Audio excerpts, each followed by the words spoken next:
Vous écoutez le podcast de Royalville.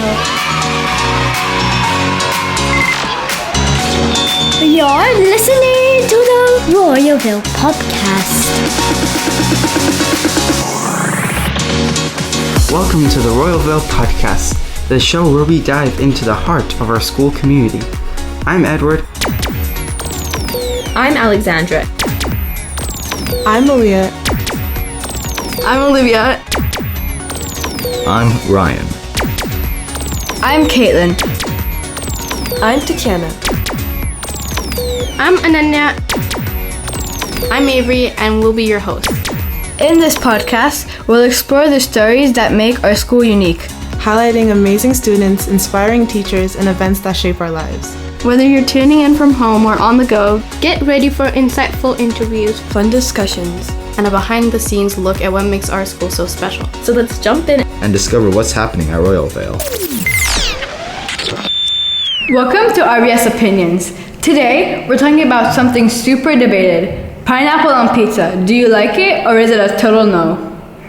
We're gonna say our opinions first. Then, we're gonna play clips of what other people in our school think. Get ready. Some people are very passionate about this. I personally don't like pineapple on pizza. I personally think that pineapple on pizza is a total crime. Now, let's hear from our school. Here's what everyone else has to say. Do you like pineapple on pizza? No. Yes. No.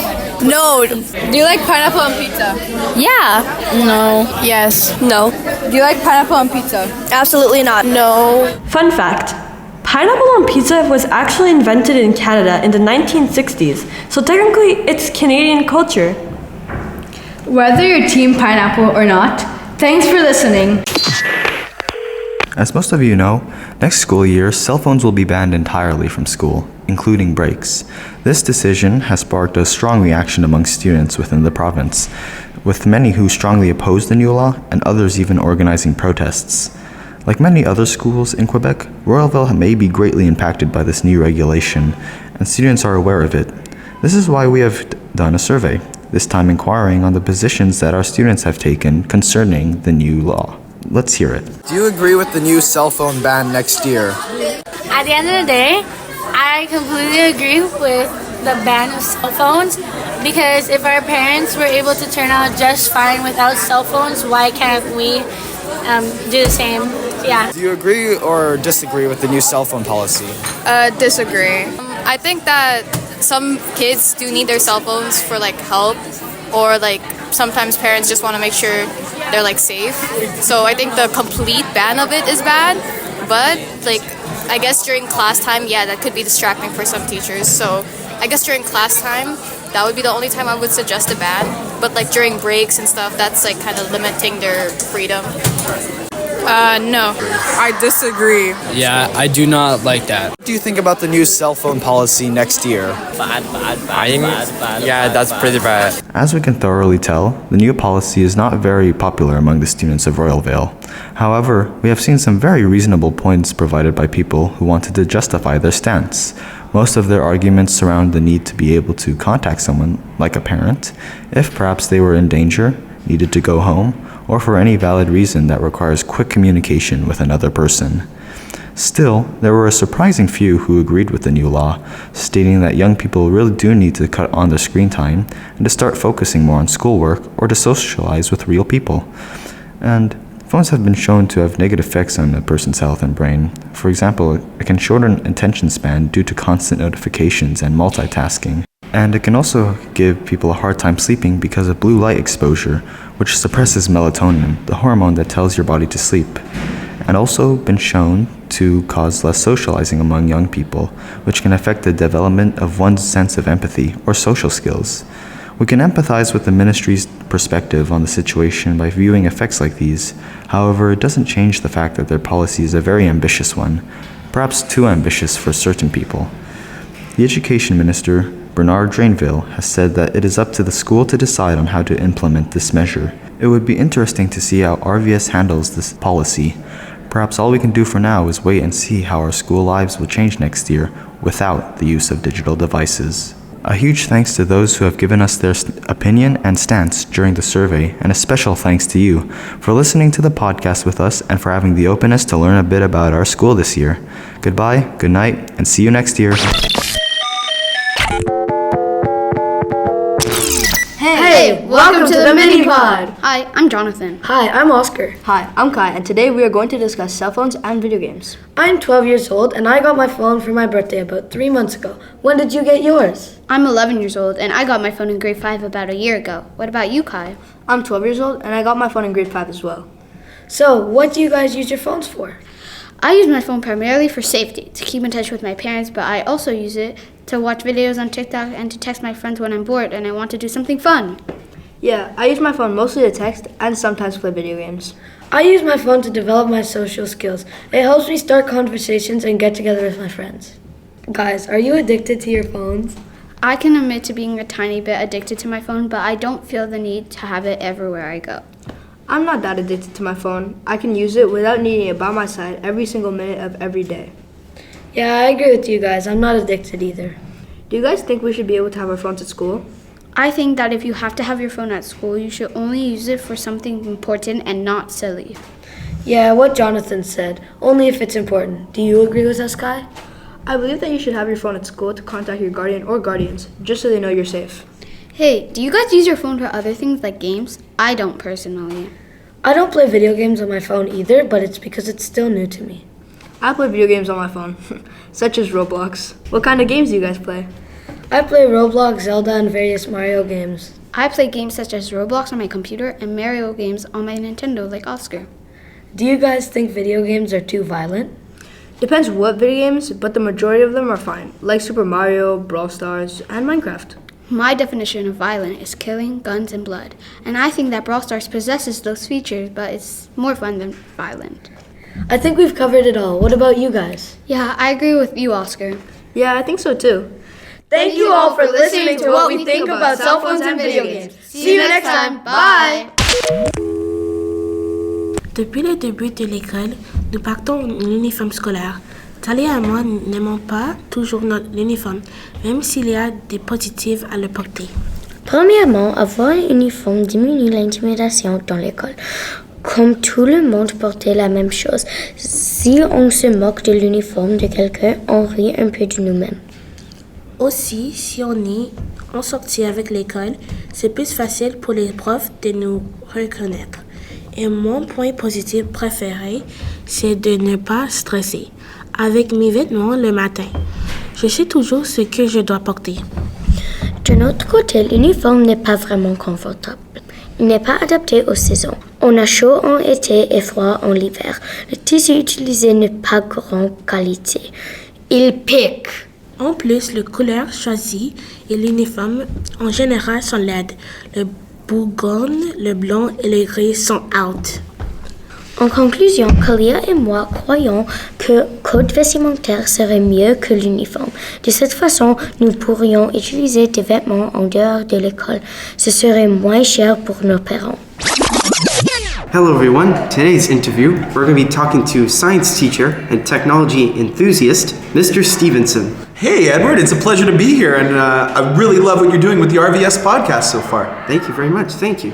So I'm just going to ask you a few questions if that's okay. Absolutely, hit me. Alright, first question. What inspired you to become a teacher? Ooh, I gotta say, I was expecting that question, Edward, but in all honesty, I don't really have a great answer.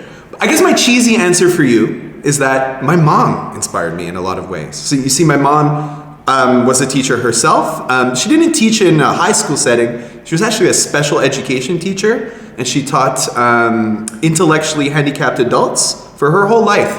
And I was always kind of inspired by the dedication that she showed. And so part of me always kind of wanted to be a teacher. But look, I'm not going to sugarcoat anything. It was never really my dream to become a teacher. To be honest, I wanted to be an anchorman. From the day I saw the movie Anchorman in 2004, I decided that's me. That's who I want to be. I want to be the guy reading the news on the TV every single night. You're now watching CTV News with Max Stevenson. Anyway, long story short, couple years later, I went into, got a communications degree, and a lot of my friends who were involved in journalism weren't getting any jobs. And a job is a good thing for an adult to have. So I decided, maybe this isn't the field for me. I gave up on my dream. I had a talk with my mom, and I decided, maybe I should start tutoring students. And a couple months later, after tutoring some students, I realized that this is something I really liked. So I went back to school, got myself a teaching degree, and the very first day I stepped into a classroom, I realized this is what I want to do with my life. Very nice, very nice. So did you always know that you were going to be a teacher?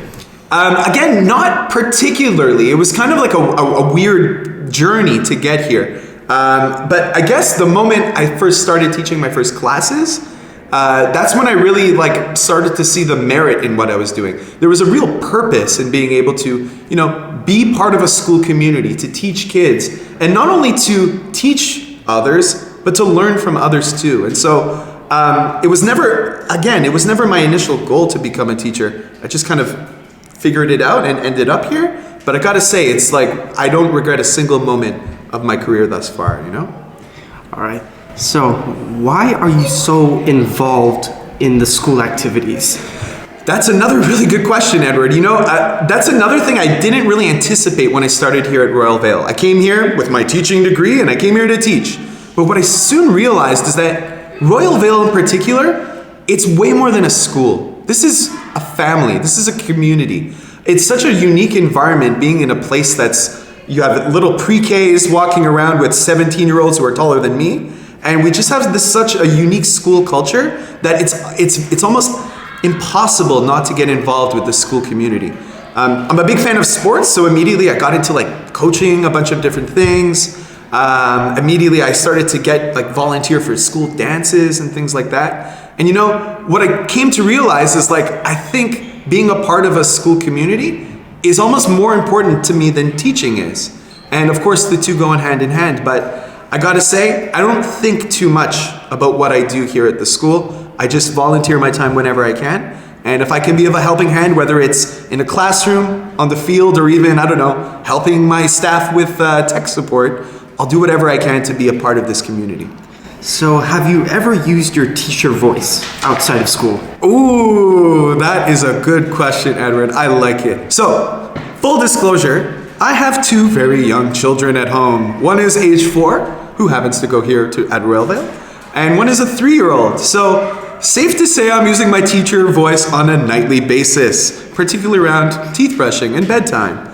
However, I tend to be a bit of a mild-mannered person. I think most people who know me know that I'm a bit of a softie. But look, when the time comes, so must the teacher voice. Very, very funny. So, did you always liked technology? Because I know you're the technology teacher and you're on these technology programs. So, was technology always a thing for you? Yeah, that's an amazing question. And I would have to say yes. I'm of a certain age where I'm a millennial, okay? I was born in 1991, and as I was a child, that's when the big wave of the internet started. That's when people started buying computers for their homes. That's when consoles like PlayStation and Xbox started to take off. And I'll never forget the day when I would turn 7 years old, my parents bought me a Game Boy Pocket. And that piece of technology stayed glued to my hands for the next 5 years. And I realized that I have a real passion for technology. Did I realize that I would eventually be teaching it one day to high school kids? Probably not. But I gotta say, from a young age, when it came to gaming or exploring the internet, I always did have a deep fascination with technology and all things related to tech. So long story short, a couple years ago when they decided to start a new technology concentration here at the school, I jumped on it. And this is something I really wanted to be a part of. I'm the only technology concentration teacher. Actually, we have a second one now, Miss Gadirian, who's a wonderful colleague.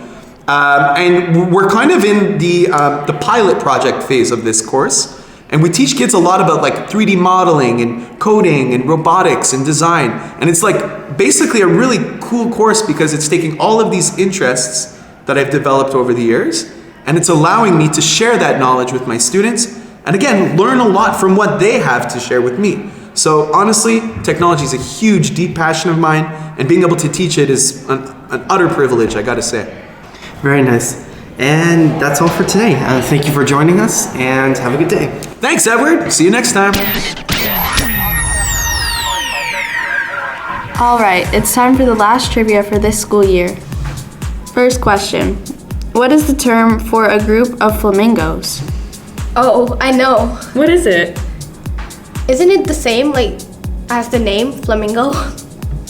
It's a flamboyance, but it was pretty close. What country invented chess? I hate chess. It's India. That's correct. Who is credited with inventing the telephone? We learned this in elementary. Really? I didn't learn it in India. It's Alexander Graham Bell. That is correct. Question number 4. Who was the first Disney princess? I don't watch Disney a lot. Let's take a guess. I'll say Cinderella. I'll say Sleeping Beauty.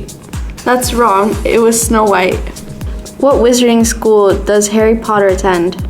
I can say without a doubt it's Hogwarts. Yes, it is. What is the only sport played on the moon? Can a sport be played on the moon? Honestly, I don't know. Give us a hint. It's played with clubs. Golf? Yes. Question number 7. Which ancient civilization built the pyramids? It's obviously the Egyptians. That is correct. What's the longest word in the English language without a vowel? I'm not even going to try to guess. I can't think of anything. The answer is rhythms. What's the best time of day to study for better concentration? It's obviously morning. I didn't know that. It is the morning. Question number 10. What's one technique that can help improve memory when studying? I think it depends on the person. Probably mind maps. It's actually using flashcards. What's the fastest animal on Earth? Oh, I know, it's a cheetah. It's a peregrine falcon.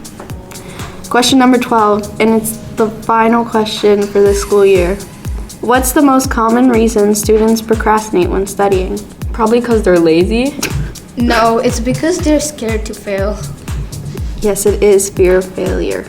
Thank you for listening to us this year. We wish you good luck on your exams, and the RVS podcast team hopes you have an amazing summer. You're listening to the Royalville podcast. Merci d'avoir été avec nous toute l'année. À l'an prochain!